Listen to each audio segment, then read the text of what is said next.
Bonsoir à tous, il est 18h, on fait le point sans plus tarder sur l'actualité de la métropole illoise en ce jeudi 21 février.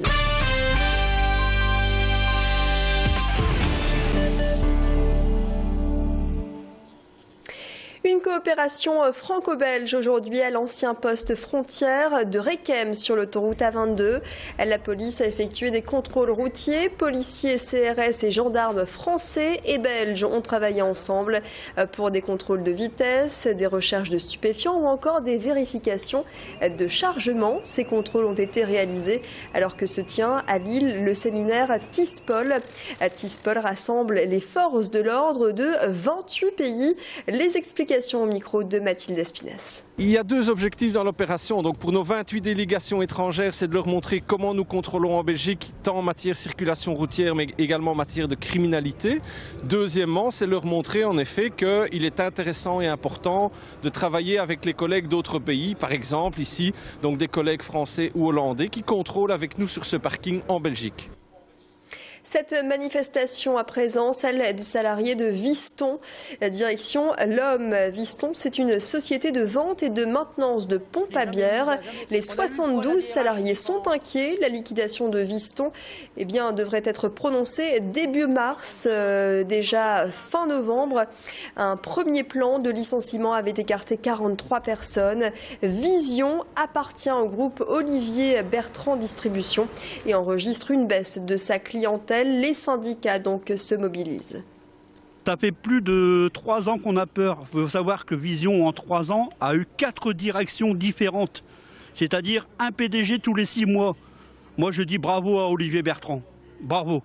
Parce qu'à première vue, soit qu'on en prend un bon et qui fait son travail correctement, ou soit qu'on nous ferme directement, mais qu'on nous donne des besoins et de l'argent. Parce que c'est facile de prendre de l'argent sur le dos des ouvriers et de les licencier pour 1 euro. Voilà pourquoi on nous met dehors aujourd'hui. Allez, on va parler cuisine en cette période de vacances scolaires et les ateliers culinaires à table tentent de séduire les plus jeunes et de les inciter à découvrir les saveurs. Pendant ces vacances, les enfants ont décidé de revêtir tablier et toque pour apprendre à cuisiner. Le but, doser les aliments, marier les goûts et s'initier à l'art de la présentation. Sur ces images, au menu du jour, tarte tatin à la banane et au cornflakes. C'est gratuit et les enfants sont accueillis dès l'âge de 6 ans avec leurs parents. Je vous propose de les écouter. Il y avait beaucoup de trucs à faire. Mamie, elle m'a aidé un peu. Sinon, c'était parfait. Ça occupe, ça passe le temps. Comme ça, on reste pas un peu enfermé et tout. J'aime bien faire des gâteaux et des crêpes. Ça donne goût aux enfants de faire de la cuisine et c'est un moment où on partage justement. Il y a des trucs que j'aime bien dedans, des choses qui sont bonnes à grignoter, qui sont bons pour le ventre. Et les ateliers culinaires à table sont présents jusqu'à samedi dans la galerie marchande d'Auchan-Fâche-Tuménil. Un ciné-concert à présent, direction l'ONL pour cet événement original. L'Orchestre national de Lille va jouer sur les images de Matrix, film de science-fiction avec Keanu Reeves. Les musiciens de l'ONL vont devoir suivre à la note les partitions de la bande originale signée Don Davis. Une performance inédite en France après avoir été joué à Londres. C'est l'occasion de découvrir l'écran géant du nouveau siècle. Après son inauguration, c'était il y a quelques semaines, un ciné-concert qui va mélanger les genres. C'est un peu des univers complètement différents qui se rencontrent. Enfin, l'univers de la science-fiction et l'univers de l'orchestre classique qui peut apparaître comme figé dans un certain passé, alors que là, vraiment, c'est deux univers, deux périodes, deux univers qui se rencontrent. C'est particulièrement intéressant avec Matrix. On ne le voit pas, on le voit qu'à moitié parce que l'orchestre est en partie dans la pénombre, mais le compositeur a utilisé un tas d'instruments qu'on rencontre, des tubunes par exemple qui ont été importés dans l'orchestre par Wagner. Enfin, plein d'instruments. C'est vraiment l'orchestre en toute sa dimension. L'orchestre prend une dimension ici assez extraordinaire. Voilà, un ciné-concert original effectivement à découvrir demain, vendredi ou encore samedi. Et sachez que ça se passe donc du côté du Nouveau Siècle à Lille. Musique toujours, Florian Devos, il a fait partie des 4 derniers candidats de la Nouvelle Star. À 20 ans, le jeune homme a été éliminé la semaine dernière après un beau et long parcours.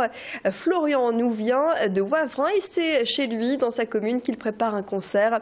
Après son parcours à la Nouvelle Star, il entend bien poursuivre une carrière musicale. Je vous propose de l'écouter, il était notre invité ici même sur ce plateau tout à l'heure. Je suis très content de revenir de ces 5 semaines. Je me suis donné vraiment à fond durant toute l'aventure. J'ai appris beaucoup de choses sur moi-même. Et puis voilà, j'ai essayé de représenter au mieux la région et puis de faire le boulot, on va dire. Là, les projets, c'est de continuer la musique, de vraiment faire ça dans ma vie. Et puis de faire une petite tournée dans le Nord, ce serait cool, et en Belgique aussi. Et pourquoi pas sortir un EP et un single assez spécial, j'ai envie de dire. J'aimerais bien intégrer aussi le Gangnam Style dans l'EP si c'est possible. Et Florian Devos sera en concert le vendredi 1er mars à 20h30 à la salle des fêtes de Wavrin. C'est gratuit. Voici un petit avant-goût. I've been roaming around, always looking down, and all I see, a painted face, fill the places I can't reach. You know that I keep somebody. You know that I keep somebody. Someone like you. Oh, oh, oh. Restez avec nous car l'actu se poursuit sur Grand Lille TV. Il est 18h passé de 6 minutes.